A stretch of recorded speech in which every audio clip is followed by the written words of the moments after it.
Bonjour à tous mes amis d'Acris et on se retrouve après le dimanche avec mon état pitoyable, hein, je dis tous les états, et on va faire un bref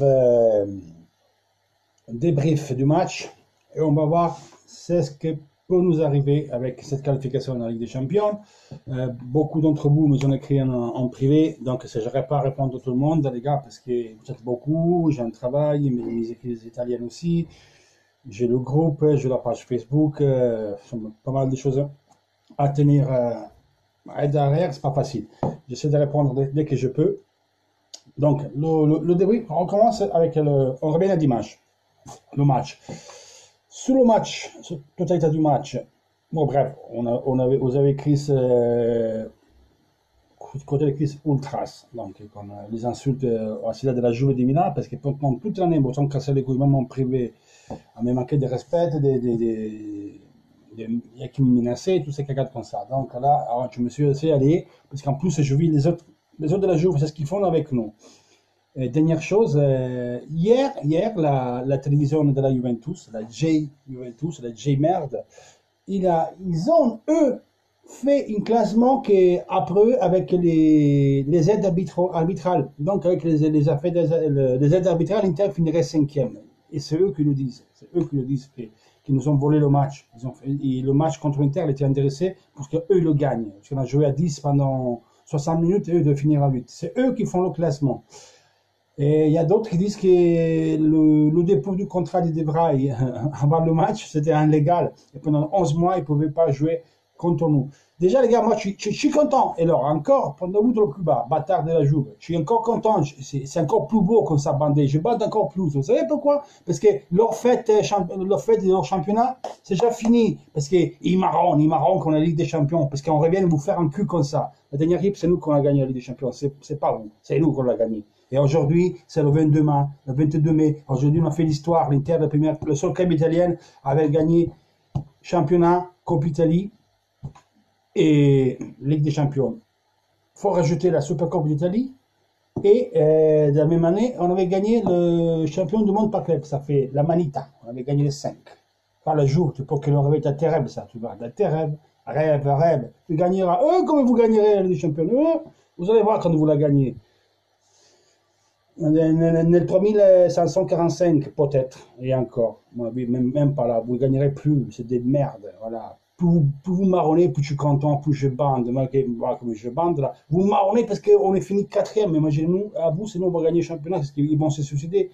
Je vais chez Kev, je vais prendre la corde et un petit tabouret, comme ça, vous avez le kit nécessaire pour vous suicider, tellement vous êtes frappe dingue, vous êtes des malades, vous cherchez les merdes. Maintenant, c'est comme ça, vous venez toujours offendre les gens, maintenant vous devez accepter. C'est ce que moi je fais, ce que vous avez fait avec moi. Donc moi je le fais avec vous et taisez-vous. On revient au match. Le match a dit quoi? La première mi-temps, c'est ce qui nous sauve, c'est le but d'Ambrosio. Parce que c'était normal qu'on démarre avec le 4-2-3-1. La Lazio, il a toujours son 3-5-2 au 3-4-2-1, comme vous voulez le voir, au 3-2-4-1, mais le souci, moi, la peur que j'avais, ce match-là, c'est de voir Philippe Anderson partir en 10, entre les deux lignes, de Brozovic et Gagliardini et notre défenseur. Parce que là, normalement, il joue Luis Alberto, et pour moi, même si Luis Alberto est talentueux, il est très fort, c'était mieux que Luis Alberto pouvait jouer ce match, il avait été blessé. Parce qu'il n'aurait causé des problèmes, oui, mais on avait risqué moins des contres comme on a pris comme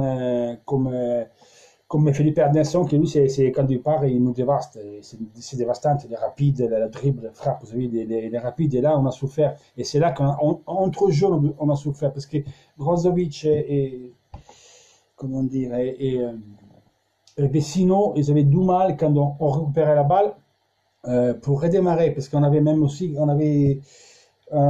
Rafinha qui n'arrivait pas à se libérer parce qu'elle était pris à mieux de 2-3 joueurs de la Lazio, parce qu'eux, ils nous pressaient très haut et ils essaient de repartir de suite avec cette transition au milieu de terrain, avec Milinkovic Savic, qui c'est une armoire à 1m93, tu ne bouges pas. Ballon aérien, techniquement très fort, on a vu le coup franc. Techniquement, on nous a fait un festival, milieu de 3 de notre milieu de terrain, c'est une craque, c'est un phénomène. Qui prend Milinkovic Savic, il fait boum. c'est un phénomène. Bon, on le savait déjà. Mais j'avais demandé l'an dernier, pensez quoi de Milinkovic Savic, qui était très fort, mais il n'était pas, comme cette année, c'est vraiment consacré comme un sacré joueur. Qui doit prendre, vraiment, c'est chapeau, chapeau, parce que c'est vraiment fort. Donc, avec Milinkovic Savic, la transition d'Anderson, c'était sûr que nous, on était plus lent, et on avait payé cette physicité qui pouvait apporter Milinkovic Savic, et la rapidité d'exécution de Philippe Anderson qui il répare les rapides, il fait la phase défensive. Quand on répartit, on l'a plus vu, hein, parce que c'est trop rapide. Et donc ça, on a souffert beaucoup. On a souffert beaucoup ça. En plus, eux, très serrés, très haut. Et ils nous doublaient qui avait la balle. On avait déjà deux joueurs dessus. On n'arrivait pas à libérer Rafinha. Et les peu de fois que Rafinha est arrivé à se libérer un peu, il était frappé. Donc, il y avait beaucoup de coups francs sur lui. On avait pris des cartons jaunes, on a fait beaucoup de fautes aussi. Et là, on a souffert beaucoup. Et là, à mon avis, Spalletti, il a dû réagir beaucoup avant, changer peut-être la possession du jeu. Soi-disant, il nous manquait Gagliardini, qui avec Brozovic avait fait 3-4 matchs, et c'était bien. Bon, je vais dire Gagliardini. On aurait fait mieux, parce que Gagliardini n'était pas plus costaud physiquement de Vicino, il pourrait tenir un peu plus... comment ça s'appelle, Milinkovic Savic, mais bon, je sais pas. Moi, franchement, j'aurais commencé avec Borja Valero. Et oui, mais alors, si Vecino ne tient pas Milinkovic Savic, alors Borja Valero ne tient pas. C'est vrai, mais on aurait eu deux joueurs au milieu, Borja Valero et Brozovic, qui savaient faire tourner la balle. Donc, on avait deux personnes qui jouaient, qui peuvent se comprendre, qui parlent le même langage du foot, qui ont des pieds éduqués. Bon, Cavalier, Brozovic et Rafinha. Mais sinon, c'est pas qu'il fait mal, mais sinon, il faut comprendre, les gars. Il a fait quasiment 3 mois où il a quasiment pas joué. Et vous savez, il a vu Poubalji, donc il n'arrivait pas à jouer. C'est pour ça qu'il ne jouait pas. Gagliardini, il était explosé, mais le problème est que Vecino, il n'avait pas sa place. Il avait la Poubalji.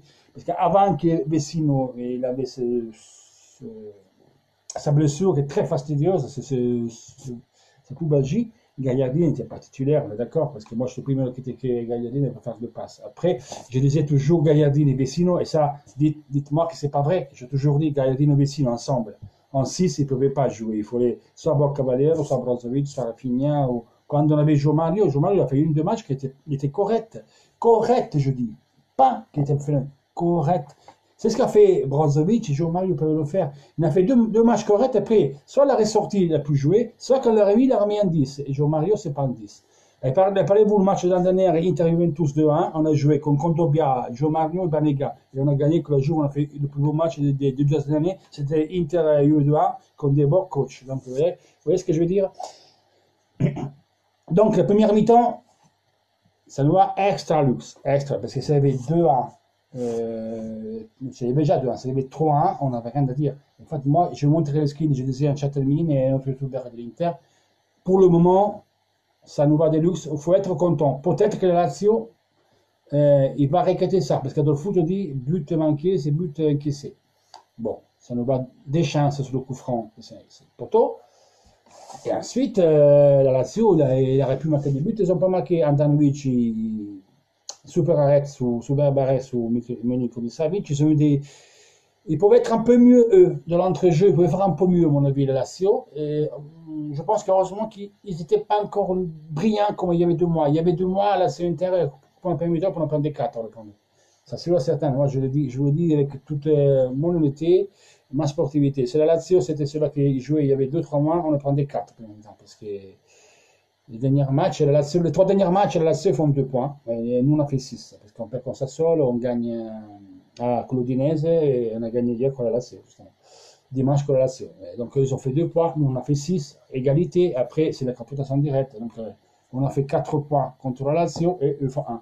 Et toutes les personnes qui m'aiment me dire maintenant que la Lazio méritait plus que nous, moi, je dis où ils méritaient. Pourquoi ils méritent plus que nous? La Lazio, ils ont perdu que la Rome, ils ont perdu que Milan, ils ont perdu que Naples, ils ont perdu que la Juve, ils ont perdu que l'Inter, au moins un match. D'accord? Au moins un match. L'Inter, il a perdu un match contre les grandes, contre la Juventus, et on sait tous comment on a perdu. Pour le reste, on a battu la Rome, qui est finie avant nous, et on a battu le Milan, et on a battu la Lazio. Qu'on Naples, 2 matchs nuls, que la Juve, une nulle et une défaite. Donc, ne me pas dire que la Lazio méritait plus que l'Inter. Ce n'est pas vrai. La Lazio était plus performante que les petites, que l'Inter. L'Inter, les matchs qu'a perdu, mis à part la Juve, Torino, 2 fois Sassuolo, ça fait 3. Genoa, ça fait 4. On a perdu encore l'Udinese, ça fait 5. Et on a perdu une autre encore. Ben, la Juve et une autre encore. On a perdu 7 matchs. Deux fois, bon, écoutez, il ne me vient pas, mais dites-moi vous dans les commentaires. Mais en tout cas, l'Inter, quand les grandes, il a perdu que la Juve. 2 fois Sassuolo, Udinese, Genoa, qui encore Torino. Et on a perdu con la Juve. Après, je ne sais pas. On a fait 6 défaites, 6 ou 7 défaites. Bon, bref. En tout cas, la Lazio, con les grandes, il a perdu au moins un match. Con Milan, il gagne 1, il perdait 1. Con la Rome, nul, défaite. Con l'Inter, nul, défaite. Con Naples, a pris 2 fois les claques. Con la Juve, on a gagné 1, on a perdu 1. Donc, ils n'ont pas nous dit grand-chose. Ils n'ont pas nous dit grand-chose. C'est pas vrai, ça. L'Inter, c'est même l'équipe des 3. Inter, Rome et Lazio, c'est l'équipe qui est restée plus longtemps dans les premières 4 qualifiés de le championnat. Donc, même si la Lazio, on était dominé par la Lazio, parce qu'on était dominé, on était dominé. Ils nous ont dominé, il faut le admettre. Ce bout d'Ambrosio, il nous sauve le cul. Après, le foot, il faut marquer des buts. Si tu ne mets pas les buts, tu ne gagnes pas. Voilà. Donc, eux, ils ne sont pas marqués des buts. Nous, on les a marqués. Et donc, je ne vois pas pourquoi la Lazio méritait plus que nous. C'est pas vrai, non. Je ne suis pas d'accord. Chacun a les points qu'il mérite. On est arrivé ex aequo, mais nous, on a fait mieux qu'eux, avec les grandes équipes et directement contre eux. Donc, c'est normal qu'on passe nous. En Italie, c'est comme ça, au moins. En France, je ne sais pas, c'est but à verrage, je trouve con. Mais bon, c'est comme ça. Autre chose. Beaucoup de vous. Bon, on finit le match. La deuxième mi-temps. On a sorti Candreva et on est passé en 4-3-1-2.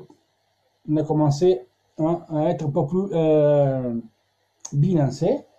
Mais la clé du vote du match, c'est que la Lazio, après on a sorti Rafinha, et là moi je n'étais pas content parce que moi je n'avais près des Vecino, parce que pour moi il a fait un match nul, et c'est vraiment nul. Après il nous a fait le but qui nous amène au mais le match n'était pas beau des Vecino. Il fait des ordres de passes trop longs, mais nul en plus, c'est pas parce qu'il n'est pas beau, c'est un bon joueur, parce que la première part du championnat c'était nickel le Vecino. Il faisait des bonnes progressions, il n'était pas nul, il a fait bon.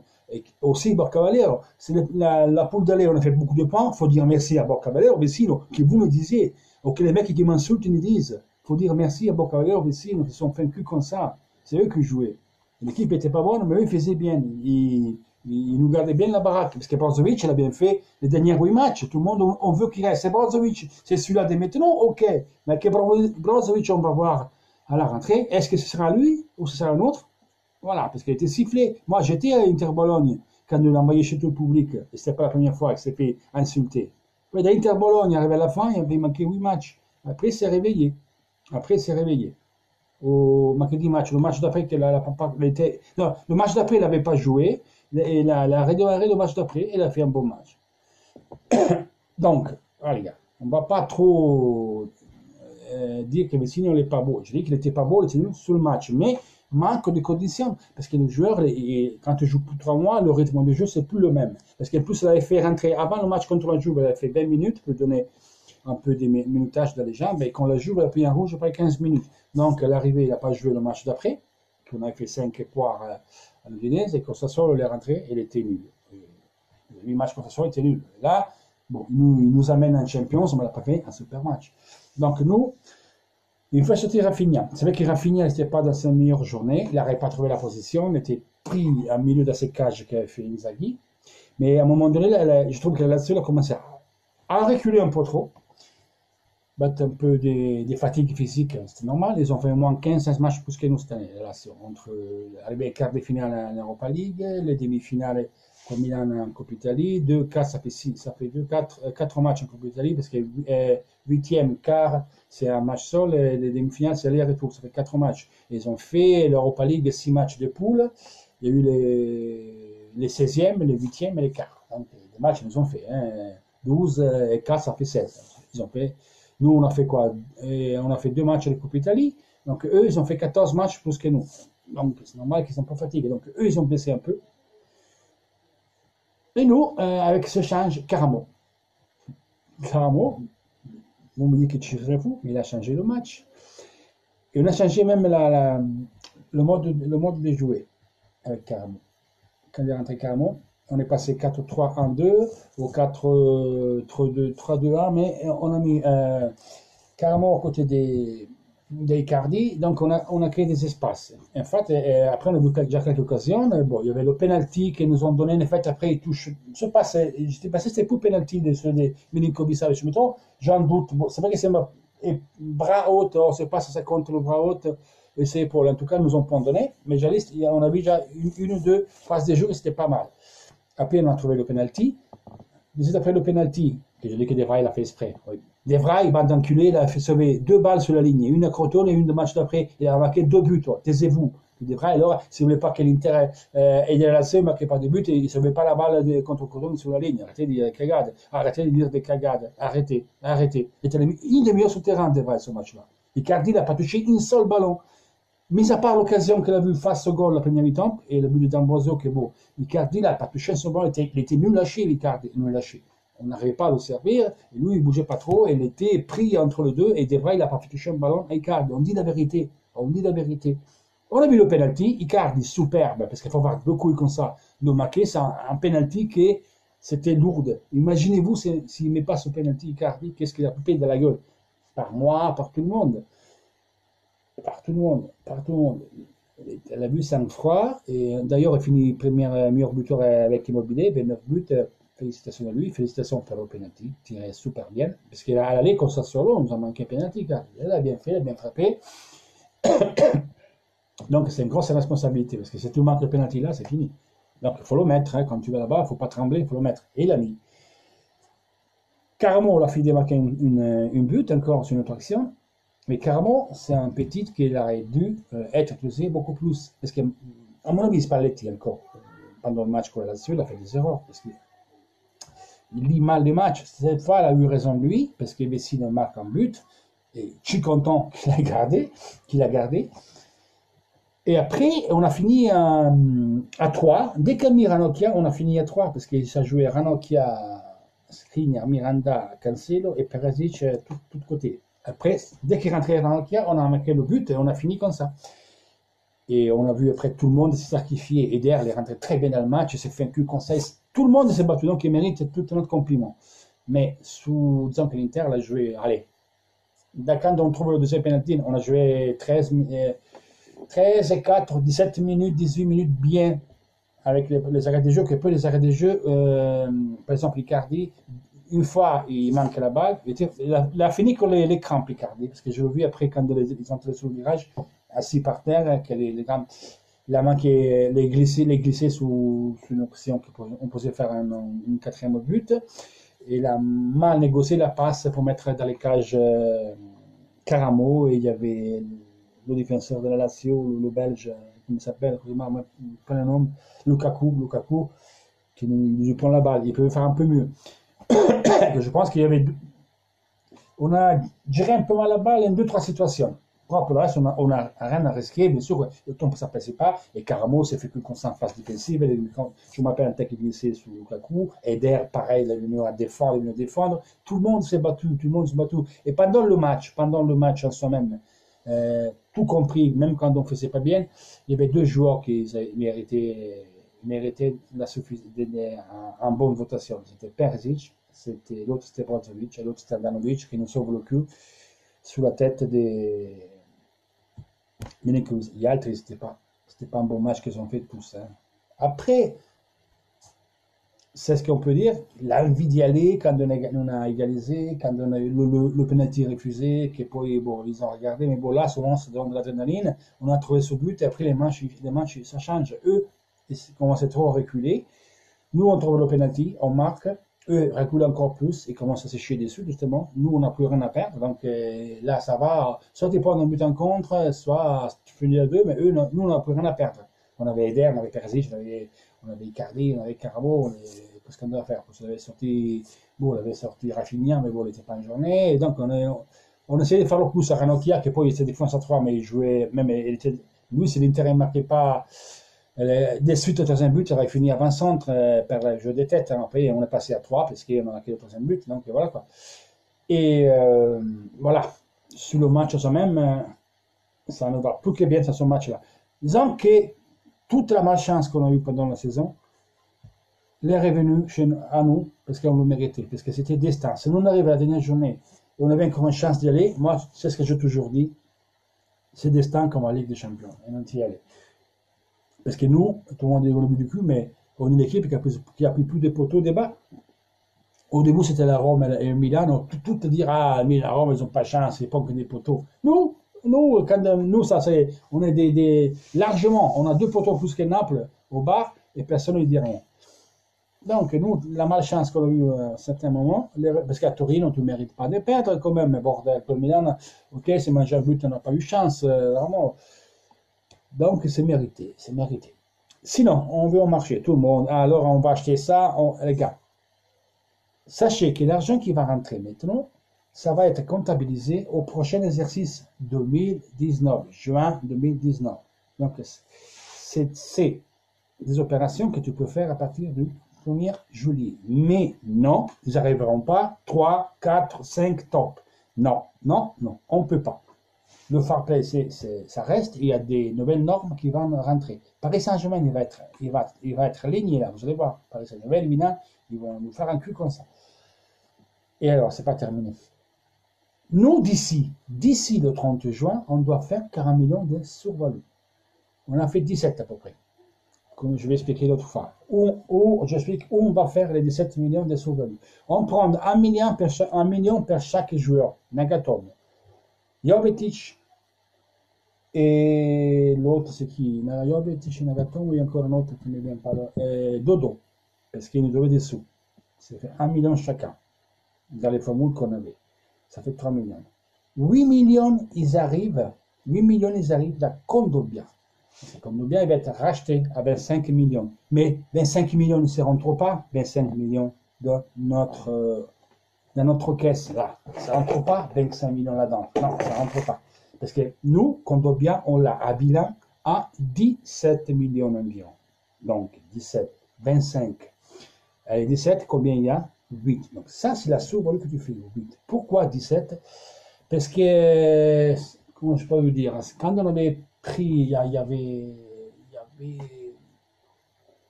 2 ans et demi, on avait pris 40 millions, plus bonus à 45. Donc, il faut diviser les 40, 45, c'était 4 ans de contrat. Donc, c'est moi, j'achète un joueur à 40 millions, d'accord? Et je lui fais un contrat de 4 ans.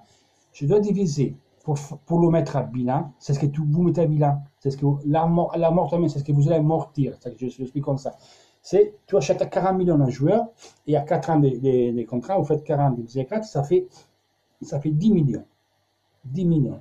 Donc, là, possible, moi, j'achète Ati,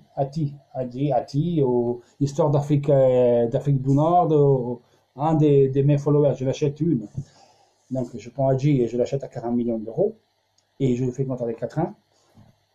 Et je vais le revendre, je le prends là, et je vais le revendre à fin d'année, à fin 2019. Moi, je dois le vendre, perdre pas d'argent, minimum à 30 millions, parce que à chaque année, vous levez un quatrième. Donc, en 2019, ça sera 30 millions. En 2020, ça sera 20 millions sur le bilan. 2021, ça sera 10 millions. Vous voyez pourquoi vous ne faites pas? C'est pas que tu as 25 millions et tu as 25 millions. Non. Tu me donnes 25 millions. Ah, alors, quand c'est le vôtre 35, je te dis, on fait ça d'avance. Non, ça marche comme ça. C'est ce que tu mets à bilan. C'est ce que tu mets à bilan. Donc, Condobia, c'est la 3e année, il est à 17 millions. La prochaine année, ça va à 9. 9, 9,5, un truc comme ça, ou 8 et quelques. Voilà comment ça marche. Donc, si 8 millions, ils arrivent dans Condobia, ça fait 8 et 3, 11, et 6 millions, ils arrivent dans Monsieur Murillo. Parce que c'est vrai qu'il sera racheté obligatoirement là, à juin 2019, mais le prêt avec l'obligation d'achat pour la UEFA, c'est déjà vendu. Donc l'Inter a droit de mettre les 6 millions de Murillo déjà à bilan maintenant. Et ça nous fait 11 et 6, 17. Donc il nous manque comment 23, entre 23 et 30 millions. Je ne sais pas si c'est 40 ou 50, je ne sais pas. Donc on a déjà 17 qui sont faits, c'est ce qui nous reste. Et s'ils viennent de comprendre ça, quand c'est le Rafinha, on peut les mettre, on ne peut pas les mettre bien, on ne peut pas utiliser la zone de la Ligue des Champions, parce que c'est d'ici le 30 mai, faut les faut les racheter. Donc, il faut négocier, on va voir, on va voir. C'est pas facile. Rafinha, je crois que par Rafinha, il y a un accord pas écrit que l'Inter, c'est la Ligue des Champions, ils doivent l'obliger à le reprendre, mais c'est un accord tacite, comme elle a fait Paris Saint-Germain, comme Monaco. Voilà. Et après, pour le mercato, on en parlera. C'est un peu long la vidéo, je suis désolé, mais il faut que vous compreniez. Sinon, c'est compliqué de vous expliquer les choses. Donc, un bisou, on se voit la prochaine. Ciao, toujours Force Inter.